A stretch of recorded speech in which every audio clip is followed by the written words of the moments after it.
Bonjour, bienvenue sur notre page.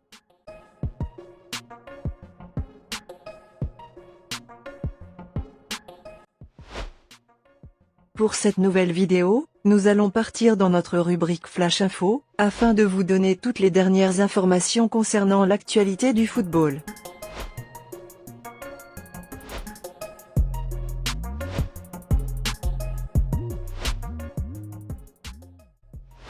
Pour débuter cette vidéo, nous allons commencer avec l'actualité de Zlatan Ibrahimović, d'où lors d'une interview où il s'est complètement lâché contre les Argentins en les allumant complètement. Allez, mettez-vous bien dans votre canapé, nous débutons dans peu. Connu pour son franc-parler, l'international suédois n'a pas hésité un seul instant à donner son avis sur l'équipe nationale d'Argentine ayant participé à la Coupe du Monde au Qatar. En pleine tournée promotionnelle, pour la sortie du film Astérix et Obélix, l'Empire du Milieu, dans lequel il figure, Zlatan Ibrahimović s'est prêté au jeu de répondre aux questions des journalistes.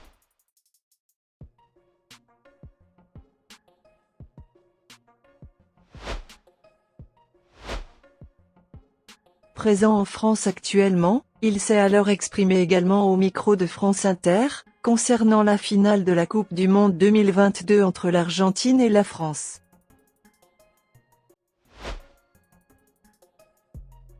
Sur ce sujet, l'international suédois est principalement revenu sur les célébrations des joueurs argentins après leur victoire en finale et de ce qui ressort.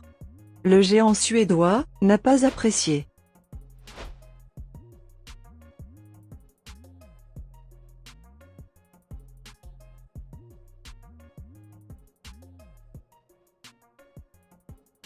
Au micro de France Inter, l'ancien joueur du PSG a déclaré : Messi est considéré comme le meilleur joueur de l'histoire, j'étais sûr qu'il allait gagner.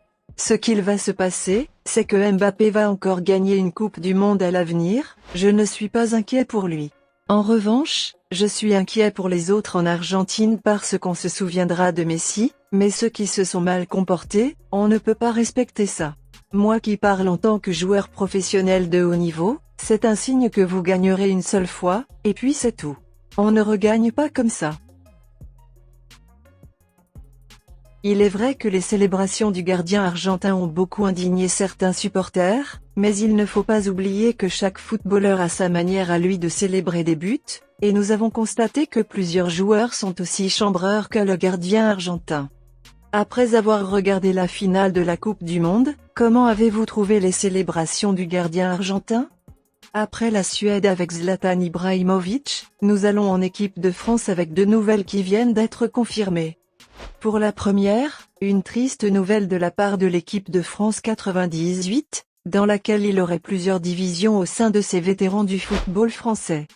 Après la crise au sein de la Fédération française de football, Didier Deschamps a été mis à l'écart par les anciens, qui se sont retrouvés en réunion de crise pour France 98. En effet, c'est ce lundi que plusieurs champions du monde de 1998 se sont retrouvés pour un dîner ce lundi à Paris, selon Le Parisien. Au regard des anciens internationaux présents comme Youri Djorkaeff ou encore Vincent Koundé, nous avons remarqué l'absence de l'actuel sélectionneur des Bleus, Didier Deschamps.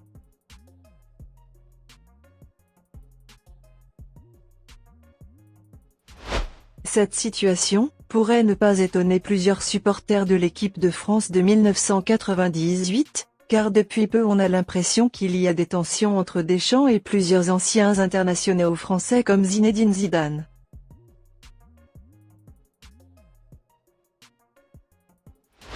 Après Didier, nous venons avec des nouvelles d'Olivier Giroud qui a effectué une belle participation à la Coupe du Monde 2022 au Qatar avec l'équipe de France, d'où il a réussi à la porter jusqu'en demi-finale de Coupe du Monde, malgré qu'il avait été mis à l'écart un an avant. À 36 ans, revenu de tas d'endroits où il avait été enterré beaucoup trop tôt, il a offert une demi-finale à l'équipe de France d'une tête décisive face aux Anglais. Pour son futur, c'est au micro de Canal Football Club qu'Olivier Giroud vient de prendre une décision avec les Bleus, principalement sur l'éventualité d'une retraite internationale. Lors de cette interview, le sujet refait surface surtout à cause de la prise de retraite internationale du gardien Steve Mandanda, annoncée quelques jours après celle du goal Lloris, mais aussi de Karim Benzema. Interrogé sur la question, l'attaquant du Milan AC a clairement répondu. Je continue pour l'instant. Ça m'a fait quelque chose de savoir que Hugo arrêtait après toutes ces années. Notre relation était spéciale. Tout peut arriver, tant que je n'ai pas annoncé ma retraite internationale, je reste sélectionnable.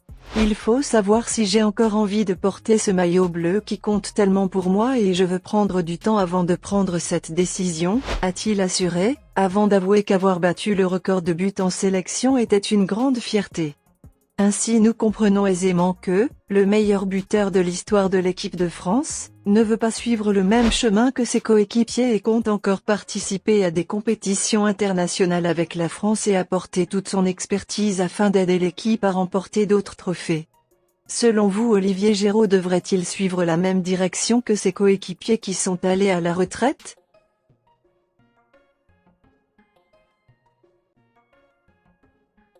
Après la France, nous allons en Italie, plus précisément à la Juventus de Turin, dans l'affaire Prisma, d'où plusieurs stars actuelles et certaines passées du club italien seront interrogées dans les prochains jours par des enquêteurs.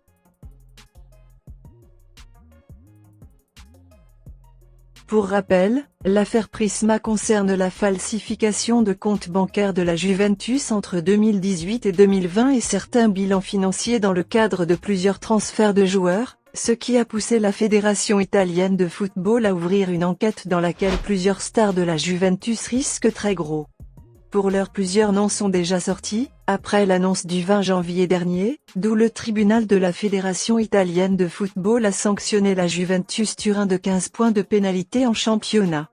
À l'heure actuelle, les médias italiens ont fait état de plusieurs stars et certains expliquent que la moitié de l'équipe actuelle et plusieurs anciens seraient concernés, à l'image de Rabiot, Szczęsny, Bonucci, Cuadrado, Arthur, McKennie, Bernardeschi ou Dybala, CR7, Bentancur, Kulusevski, Demiral, seraient très prochainement entendus par des enquêteurs afin de répondre à certaines questions.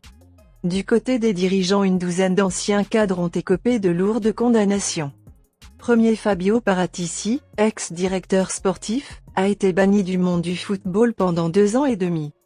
Deuxième, Andrea Agnelli, l'ancien président, a lui, été puni durant 2 ans. Troisième, son ancien vice-président, Pavel Nedved, a lui été sanctionné de 8 mois de suspension. Il faut noter que c'est pas la première fois que la Juventus se retrouve dans ce genre de problème, elle fut déjà renvoyée en 2e ligue de la Serie A à cause de confirmation de matchs truqués.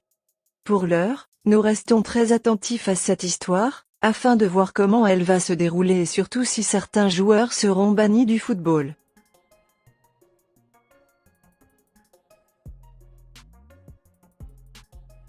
C'est tout pour aujourd'hui, n'oubliez pas de vous abonner, de partager et d'activer la cloche de notification pour ne pas manquer nos prochaines vidéos.